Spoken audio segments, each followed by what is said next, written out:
Hey yeah, Lock Pickers United are running a competition where people have to pick a purple belt lock or higher in order to enter. And they said one of the common locks in the purple belt is an SFIC lock, which stands for Small Format Interchangeable Core. They said they're accepting picks to operating or control. And not only that, it doesn't need to be gutted because they're too hard to gut. So this is a FSIC, and let me show you what I mean. By the way, I'm wearing gloves so I don't leave any fingerprints. Okay, first of all, let me show you the lock.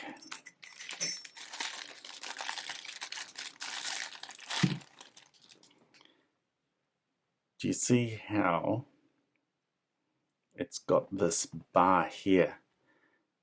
Now, what happens is that when these locks are installed, like in a big office complex, and a key gets lost or stolen, then instead of having to repin the lock right there and then, the locksmith can come along and use the control key instead of the operating key. And the control key will retract this bar, and the whole lock can then pull right out, and then the locksmith can put another one in, and voila, a new lock, a new key, and only takes a matter of seconds.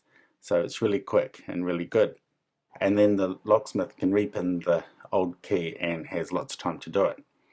Okay, the operating key turns it like a normal key, and the control key only extracts this but doesn't turn it.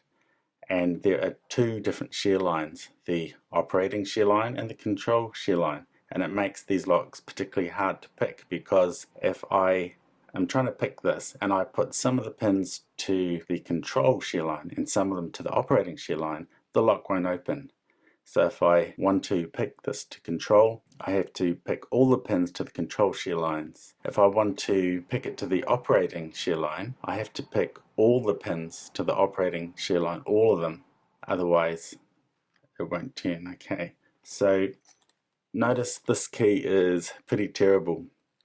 It's pretty flat, and what this is doing, it's turning a high security lock into a low security lock, where a low security raking attack can work. There are going to be two keys that are the same, two operating keys, and no control key. I don't know why. And by the way, the control key will have wildly different bitting to this. Okay, let me show you the key working.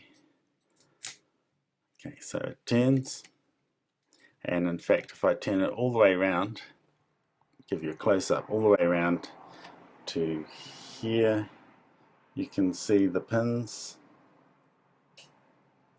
through the bottom holes here.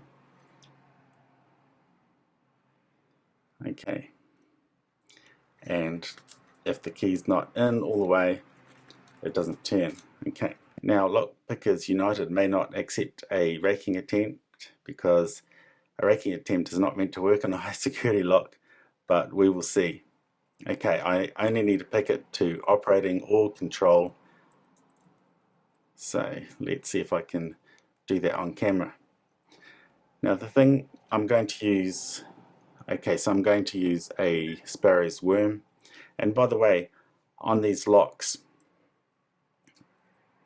with raking, I find that if I pulse the tension, it works best instead of keeping a solid tension all the time.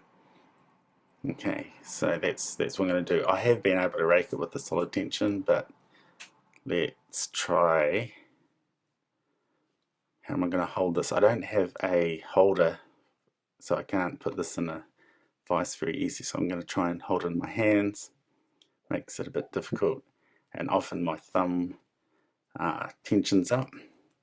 Okay, so I'm going to try and pulse that tensioner as I'm going in and out, and rocking as well. So I'm doing a raking and a rocking, and well, there you go. It does not take too long. Okay, when you pulse that tensioner, it's the real trick to raking. Okay, I'm going to turn this right around. You can see the pins there, and back, and here again. Okay, and it's locked up.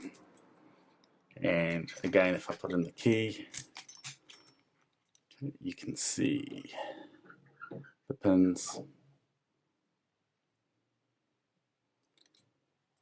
and if the key's not in all the way, it just will not turn.